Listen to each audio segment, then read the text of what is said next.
Bakit ang bait mo pag kaibigan ang kausap mo? Pag parents mo, bastos ka. Alam mo, ang parents mo, mas matagal mo yan nakasama. Ayan ang bumuhay sa'yo.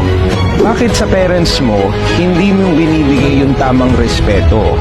Kapag titingin ka sa mga kaibigan mo, nakangiti ka. Pag mag-meet kayo, ang saya-saya ninyo. Kinakamusta mo, parents mo hindi mo makamusta. Bastos ka pang magsalita. Hindi ka nga makalabas sa kwarto, hindi mo makausap eh. Remember, friends, yes, okay yan. May community tayo ng mga kasama natin, lumalaki tayo, mga kaibigan natin. Nasusharean natin ang mga gusto natin sa buhay. Mga kaibigan natin na sumasabay sa mga trip natin.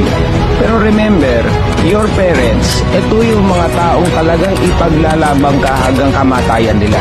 In fact, sa sobrang mahal na mahal ka niyan, kahit ikaw mismo hindi mo sila kinakausap, nasa isip ka pa rin yan. Kung sa kasal may sinasabi nila till death do us part, ang mag-asawa naghihiwalay pa.